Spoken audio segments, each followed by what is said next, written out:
What's going on, guys? Welcome back to Chelsea Fan TV. Welcome back to another episode of 5 Things We Learnt. And we took a point.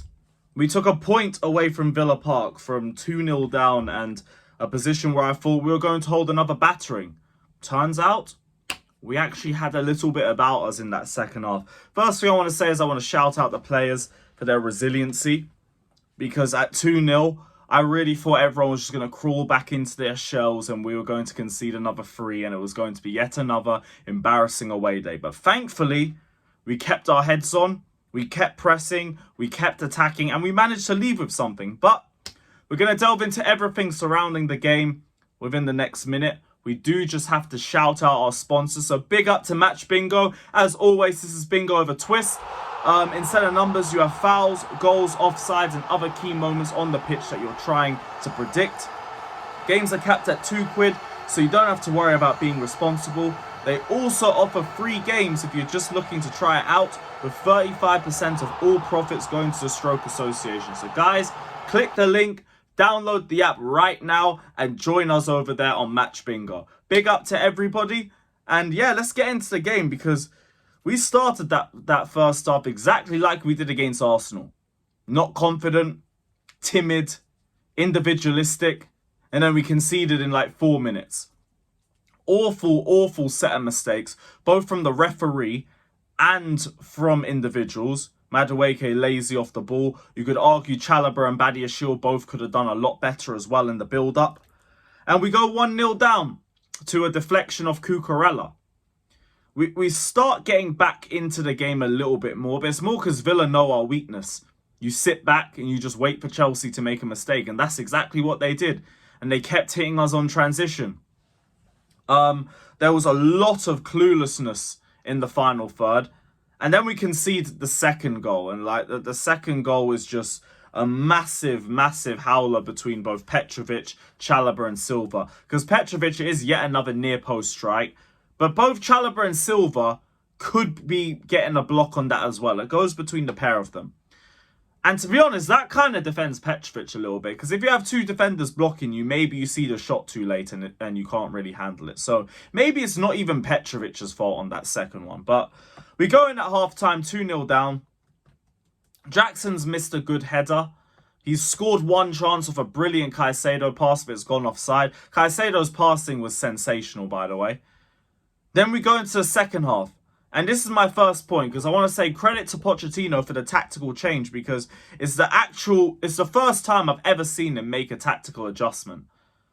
And it worked. So, cool. We got to see Cucurella inverting again for the first time since I think pre-season. And because of that, it helped us control the midfield a lot more and it helped us a lot more of our pressing too. Coupled in with the fact that Tielemans had to come off injured. Villa's bench was weak, just like ours was. And Douglas Luiz was having an absolute stinker of a game. We started climbing more and more back into the match. It was just, we were still a little bit frustrating in the final third. Madueke isn't necessarily making the best decisions. I don't think he had a good game until the goal. But he kept trying. He kept trying. And that's the one thing I'll give him credit for. He had the persistence. So, first point I want to make is I want to give credit to Pochettino for the adjustment that he made in the second half. Even though I'm not going to go over the top like a lot of Chelsea fans are saying. Like, credit Pochettino for everything. He's turned the corner. Yeah. Like the first half didn't exist. Come on now. Look, I'm just glad you showed some decent game management for the first time in your life. Because your back was against the wall in terms of adjustments you could make off the bench. So cool. You finally did that. Doesn't change a damn thing in terms of where I stand with Poch, but fair play to you. Second, a string of players managed to improve in the second half too. Badiashile, Gallagher, and Madueke. I want to shout out all 3 of them. Because Badiashile was looking like one bozo in the first half. Mistake after mistake after misplaced pass after misplaced pass. Second half, he was a lot calmer. He was a lot better in possession. He was making better decisions. And you could see that composure in him. You could see it was a bit more of a different player. Hopefully you see more of that. Now, I'm not going to come on here on my high horse and say, this is why I've backed Badiashile. I've always believed there's a player in there to a point. I have done. Because last season he was sensational. And no one's going to gaslight me into pretending those performances didn't exist. But Show me a little bit more of that player. Less individual errors. That would be good to see. From Gallagher, I think bringing Cucurella in a little bit helped him out too. But in the second half, he was a lot better in terms of his decision-making. Obviously got a really good goal. The assist is a bit of a shameless assist because I think he was losing possession and the ball just bounces to Noni and it's like, let me slot that in finally. But that's also why I can shout out Noni as well, because after that goal, he seemed a lot better in terms of his decision making. Plus, I think he got the assist for Gallagher as well. So them two kind of linked up really well in the second half, kind of linked up well. So I want to give them credit for their persistence, for not giving up, and for not letting the occasion in the second half get into their heads, because we needed that composure in the second half from all three of them, and they showed it in spades. Another one, but not in a positive way that we're going to talk about, is Mudryk, because I am very close. I'm very close to just packing it all in and just saying, you know what, I don't think you can be saved, mate. I don't think you can be saved. He would look so clueless again. And like this one, even though I think a new manager could get a bit more out of you, how is the base level so low? Like, at least with Noni, my problem with him is, like, at times it's selfishness. At times he's just not pulling the trigger at the right moment. With Mudryk, like it's just the end product is awful.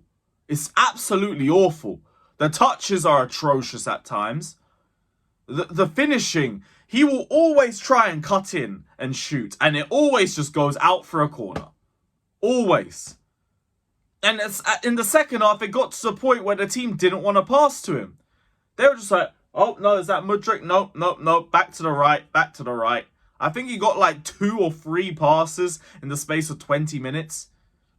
Like, with Mudryk, it's very close just being like, look, we took an L. This one, I don't think the data's going to save you. But we'll see. Because I think Poch is leaving, especially with his quotes before the game. So maybe under a new manager, he'll cook. Because if he doesn't, you've just wasted 62 million, my friend. You've just wasted that money. You're never seeing that again. 60 million down the drain is going to become a joke at us and not at Arsenal, which is going to be absolutely terrible. Or it's going to be a joke for both of us, because those guys are going trophyless as well. Last point. Shout out Caicedo. That might have been his best performance of the season. Unbelievable defensive work. The passing. Oh my goodness. The guy should have had at least 2 assists. Brilliant pass to Jackson. He scores and it's offside. Another brilliant pass to Jackson, which Matty Cash shields well. Another one to Madueke, which I think he fumbled. And that's just off the top of my head. Like, no one is going to gaslight me into thinking Caicedo was a bad transfer. I refuse to listen to it. Like, talk to me about the price tag all you want. I don't care. Caicedo is a baller. He's a good football player. Once we have a better midfield structure around him, you will all see it if you haven't already seen it yet. And to be honest, if you haven't already seen it yet, you just don't watch enough Chelsea games. Shout out to Caicedo. And yeah, we took a point from Villa. Nice. I refuse to over-celebrate it because I am not going to be yet another example of how our standards have dropped. We drew. Like, I want victories. Go to Tottenham, get a victory like we usually do in that fixture, or again, we are finished. But big up to everybody that's locked in. Hit the like button, subscribe, all of that crap. Poch out, and as always, up the Chelsea.